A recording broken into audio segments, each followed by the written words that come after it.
네, 본문 말씀을 읽으셨는데요. 우리가 하나님의 살아계심을 무엇으로 알 수 있을까라는 것입니다.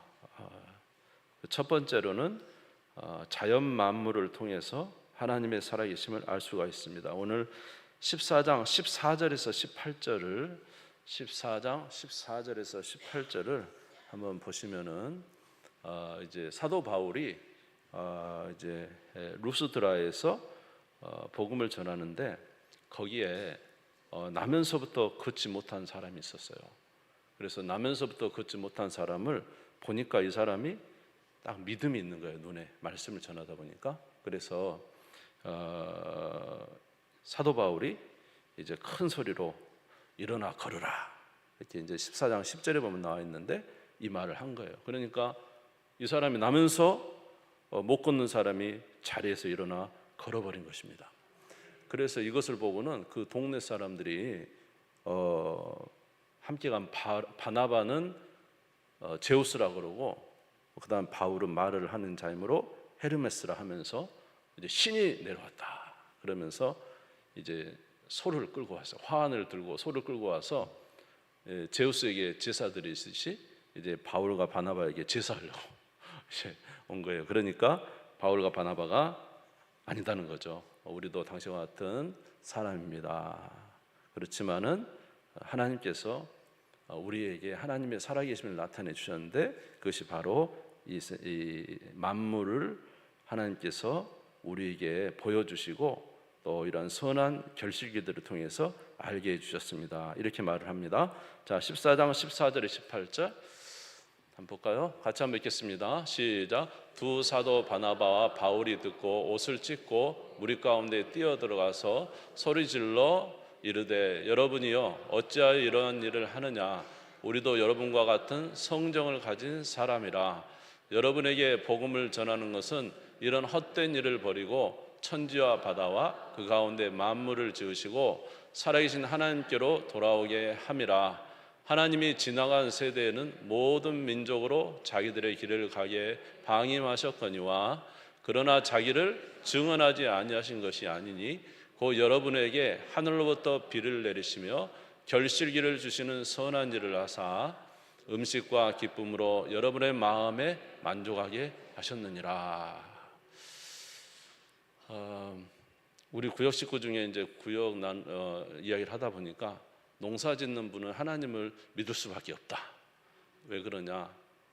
비를 안 내려주시고 햇빛을 안 쬐어주시고 때때로 해주시면 절대로 그 농사물이 자랄 수 없다네요. 그래서 하나님을 의지할 수밖에 없다 이러더라고요. 자, 우리 다 농사 지을까요? 그래서 이제 그런 말을 하던데 우리 하나님이 자기 살아계심을 나타내는데 그게 바로 결실기에 비를 내리시는 거예요. 아멘. 비를 내려주시고 우리에게 먹을 것을 주시고 우리로 살게 하신 것입니다. 때를 따라서 비를 내려주시고 때를 따라서 태양을 비춰주시고 때를 따라서 여러 가지 자연 환경을 통해서 하나님께서 그 모든 것을 하셨다는 것입니다. 이게 그냥 우리는 늘 이렇게 살기 때문에 이게 뭐 기적이겠냐 그렇게 말하지만 엄청난 기적입니다. 여러분 자연 만물 그대로 놔두면 이게 그냥 돌아갈 것 같아요. 조금만 변화 뭐 그냥 여러분 온도 1도만 변해도 지구가 난리인데 어차피 스스로 이렇게 돌아가겠습니까? 이걸 뭔가 보존하시는 분이 계시고 때를 따라서 지금까지 때를 따라 비를 내려줬기 때문에 농사에서 먹고 사는 것이고 아멘. 하나님께서 은혜를 베풀어 주셨기 때문에 우리가 이렇게 사는 것이죠. 실은요. 그래서 로마서 1장 20절에 보면은 창세로부터 그가 계신 것은 이 자연 만물을 통해서 하나님이 우리에게 자신의 살아계심을 다 나타내 주셨다고 하는 거예요. 그런데 우리는 이 자연 만물을 보면서 하나님의 살아계심을 알매도 불구하고 마음에 누구 두기를 싫어해서 하나님 두기를 싫어한 거예요, 인간이. 그러니까 이 자연 만물이 하나님의 살아계심을 나타내고 있습니다. 저는 가끔 그런 생각이에요. 어쩔 때는 너무 피곤해서 이제 어쩔 때 제가 이제 피곤할 때가 있잖아요, 막 몸이. 그래서 너무 그러면은 야 이러다 죽겠구나 이런 여러분도 그럴 때가 있죠. 너무 피곤하면 이러다 죽겠구나. 근데 안 죽잖아요. 다시 일어나잖아요. 그 다음날 되면 또 일어나서 움직이고, 우리 생각 같은 건 다 탈진되고 모든 것이 다 이제 망가져버린 것 같고, 그렇지만은 또 하나님이 살려주셔가지고 이렇게 사는 거 보면 우리 힘으로 사는 게 아니라 하나님이 살려주신 것 같아요. 아, 다들 그러시는구나. 네, 저만 그런 게 아니고 그럴 때가 있잖아요. 그러니까 하나님께서 우리의 몸도 유지시켜 주시기 때문에 이렇게 유지가 되는 것이고, 자연 만물도 하나님이 하시고 계신다는 거예요. 하나님이 때를 따라 비를 내려주시고 온도를 정해주시고 때를 따라 뭐 태풍도 보내주시고 다 그런 것을 통해서 하나님께서 저와 여러분을 살게 하신 거지만, 첫 번째로 자연 만물을 통해서 하나님의 살아계심을 알 수가 있습니다. 두 번째로 하나님의 살아계심을 알 수 있는 게 뭐냐면, 하나님이 이제 표적과 기사를 나타내셔서 하나님의 말씀이 사실임을 증명하십니다. 오늘 우리가 읽은 본문 이고니온에서 사도 바울이 복음을 열심히 증거해요. 그랬더니 그 복음을 증거하는데 막 반대파가 생겨요. 그런데 하나님께서 사도 바울과 바나바가 전하는 복음이 사실이라는 사실을 증명하기 위해서 표적과 기사를 나타내십니다. 우리 1절에서 3절까지를 14장 1절에 3절, 14장 1절에 3절 같이 한번 읽어보겠습니다. 시작. 이에 이고니온에서 두 사도가 함께 유대인의 회당에 들어가 말하니 유대와 헬라의 허다한 무리가 믿더라. 그러나 순종하지 아니하는 유대인들이 이방인의 마음을 선동하여 형제들의 악감을 품게 하거늘 두 사도가 오래 있어 주를 힘입어 담대히 말하니 주께서 그들의 손으로 표적과 기사를 행하게 하여 주사 자기 은혜의 말씀을 증언하시나. 하나님의 말씀을 담대히 전하니까 그곳에 표적과 기사가 일어나게 하더라. 그래서 바울이 지나가는 곳에 사람들이 막 이렇게 누워 있는 거예요. 왜냐? 바울의 그림자라도 지나가면 나을까 봐. 심지어 손수건을 갖다 놓으면 막 병이 나고 귀신이 나가고, 앞치마만 갖고 가도 귀신이 나가고, 이런 역사가 막 일어나는 거예요. 하나님의 이 지금 사도 바울의 전하는 말이 사실이라는 것을 그런 걸로 표현해 주시잖아요. 예수님도 그랬잖아요. 중풍병자 지붕 뜯어서 내리니까 어떻게 했어요? 이 사람아, 네 죄사함을 받았느니라. 먼저 죄사함을 선포하시죠. 예수님 앞에 나온 자예요. 그리고 나서 뭐라고 합니까? 네 침상을 들고 일어나 걸어가라. 진짜 일어나서 걸어가죠. 하나님의 말씀이 그게 이루어졌다는 사실을 이러한 기적을 통해서 나타내시는 거예요. 마가복음 16장 19절에서 20절에 보면은, 마가복음 16장 19절에서 20절에 보면은 예수님께서 하늘로 승천하시면서 이렇게 말씀하셔요. 주 예수께서 말씀을 마치신 후에 하늘로 올려지사 하나님 우편에 앉으시니라. 제자들이 나가 두루 전파할세 주께서 함께 역사하사 그 따르는 표적으로 말씀을 확실히 증거하시니.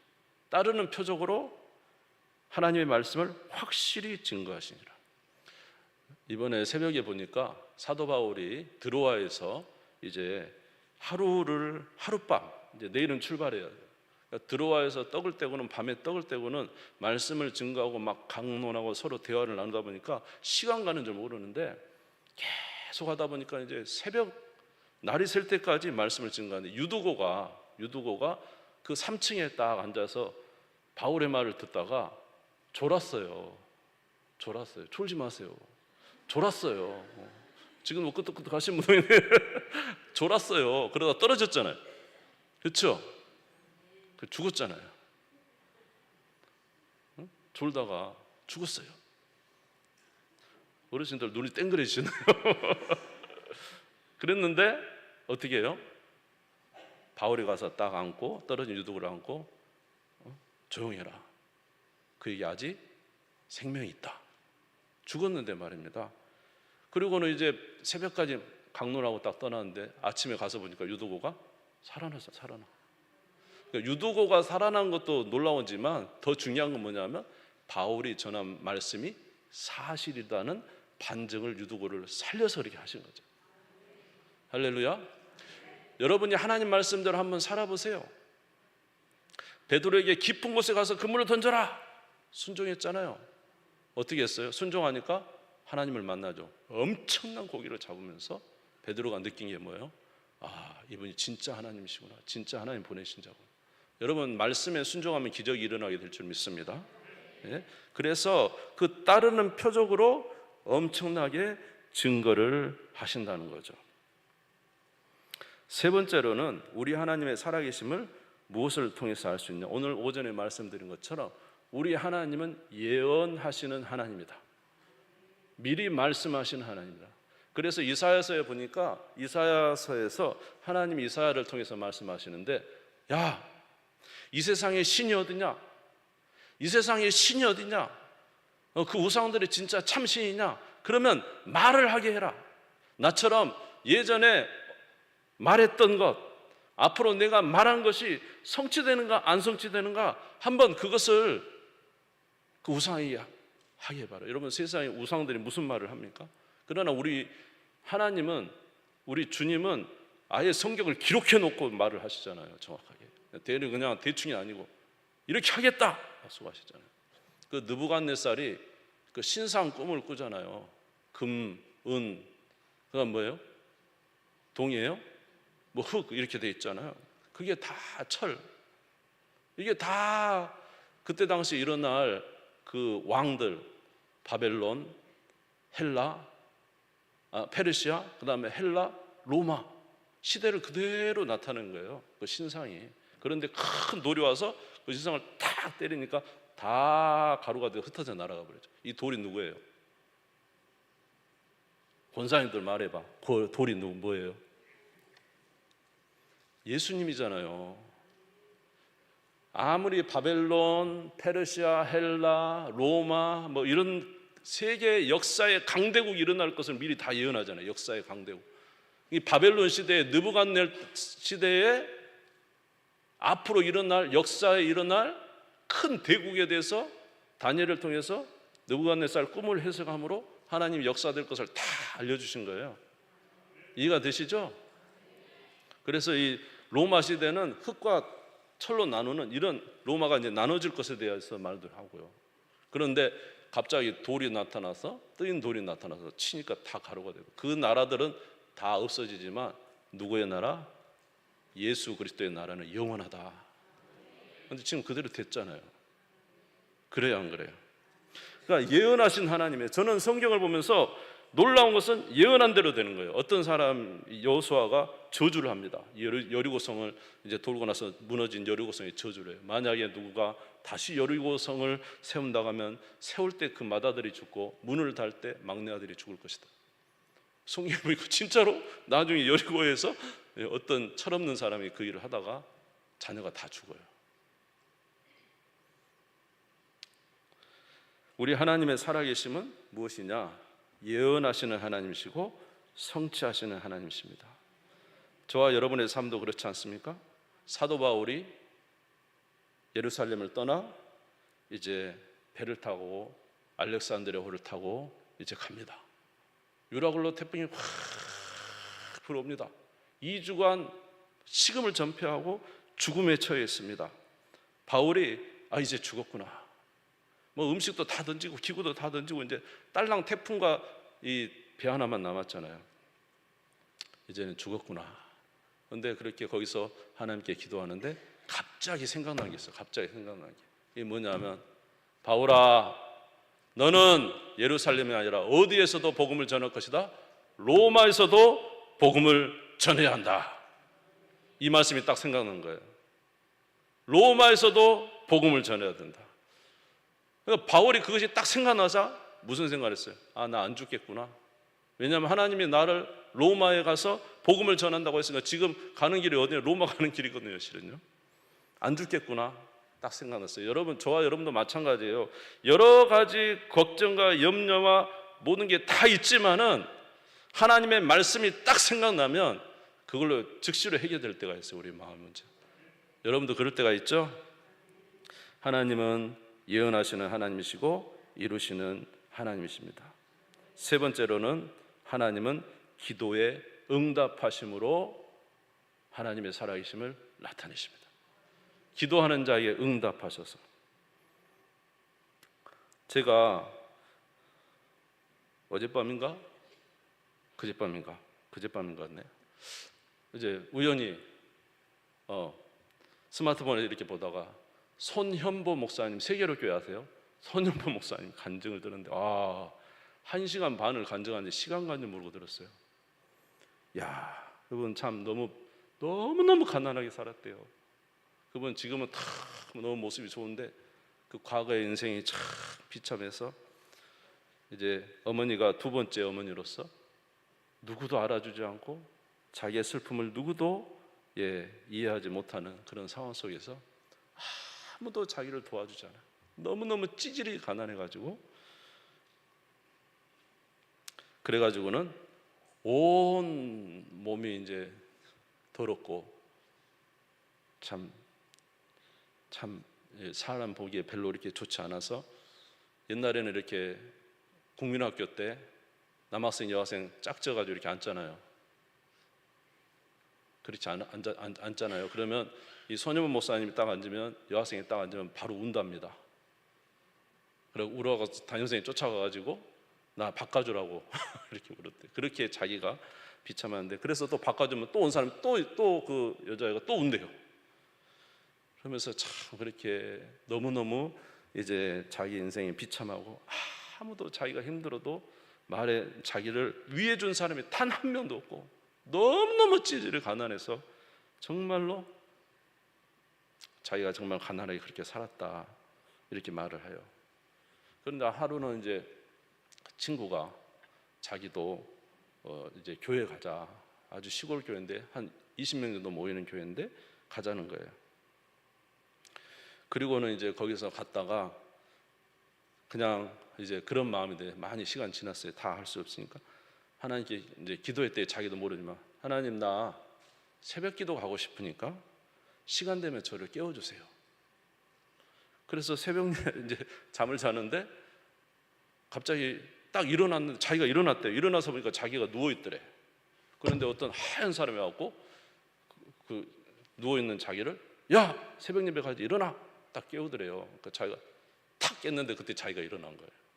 또 한 번 그런 거 반복, 또 한 번 그런 반복을 하면서 자기가 새벽에 이제 깨어나면서 하나님 앞에 기도하고 이렇게 했는데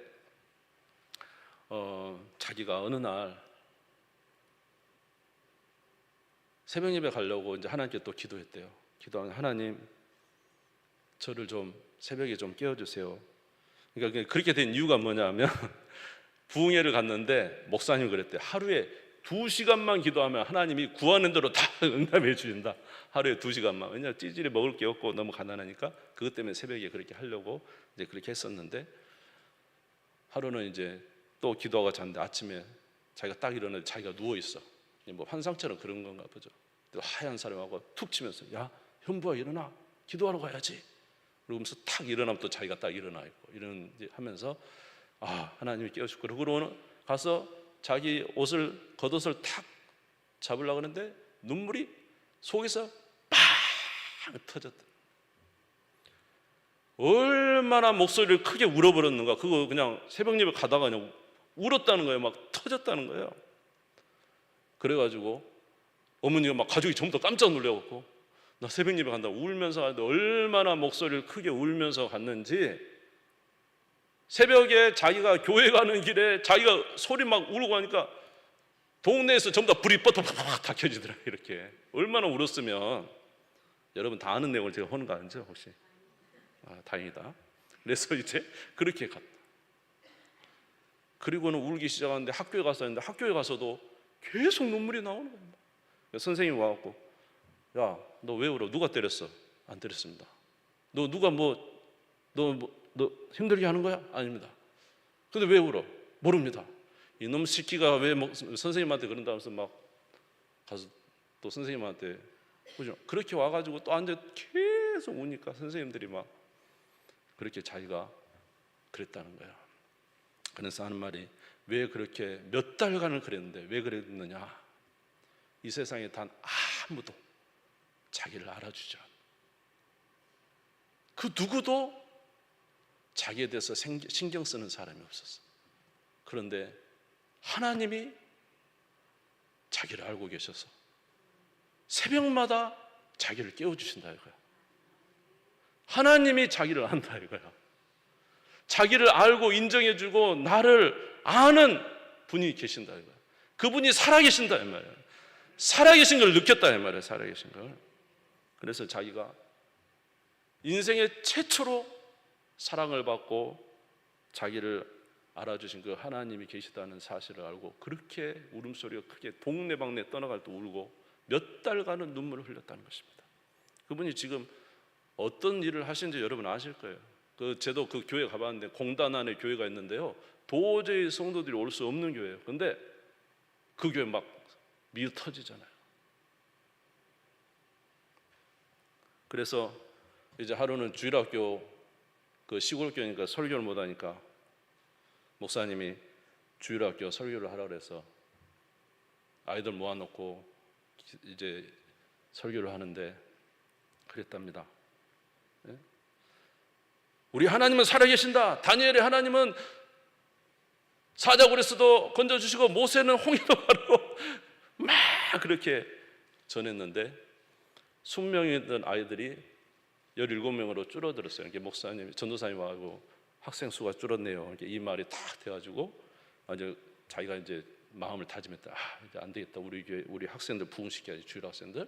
그래서 그 다음 주에 가가지고 17명인 아이들에게 기도를 시켰다는 거죠. 응? 우리 하나님은 살아계시고 다니엘의 하나님, 모세의 하나님, 막 역사하신 하나님, 우리 하나님 능치 못하신 이 없는 하나님이다 하면서 아이들한테 막 기도시키고 다음 주에는 배가 운동 34명 그러고는 막 기도를 했다는 거죠. 근데 다음 주에 오니까 진짜 몇 명이 됐어요? 34명이 돼 있었어요. 한 번만 더 하고 마칠게요 이제. 그래가지고는 34명이 돼가지고 이제 와 하나님 살아계시나 하고 막 기도하면서 아이들한테 이야기했다는 거예요. 다음 주에는 64명 그런 거예요. 68명 2배. 그러면서 막 아이들을 기도하고 하나님은 전능하사 능치 못하는 것이고 모든 일이 가능하신 하나님이다 막 그러면서 아이들한테 막 기도시키고 다음 주에 2배가 68명 그러고 딱 이제 했는데 토요일 밤 또 비가 엄청나게 와버렸대요. 그래가지고 막 이제 기도를 했지만은 이거는 뭐 거의 불가능하니까 비가 이렇게 막 쏟아지니까요. 그래서 자기가 이제 집에 들어가가지고 있으면서 갑자기 주일날 새벽 예배, 주일학교 예배를 못 나가겠더래요. 분명히 못 올 거니까 그렇게 막 호언장담해놓고 그리고는 이제 있었는데 갑자기 막 이제 배도 아프고 그래서 전도사님한테 배가 아파서 못 나갑니다. 주일학교. 왜냐하면 어차피 68명인데 안 나올 거 뻔하니까. 그래가지고 이제 자기가 배 아프다 그러고 주일학교도 안 나갔대요. 그리고는 탁 이제 11시 예배는 나가니까 11시 예배 딱 나갔더니 전도사님 왜 인자 오냐고, 오늘 몇 명 혼자 하냐고. 몇 명이 왔을까요? 68명이 왔대요. 기도에 응답하시는 하나님. 여러분 기도하면 하나님 응답하십니다. 우리가 기도를 안 해서 그러지 한번 기도해 봅시다. 여러분의 문제를 문제로만 갖지 말고 여러분 우리에게 하나님 문제를 주신 것은 기도하라고 하시는 표시 아닐까요? 기도하면 하나님이 역사하시지 않을까요?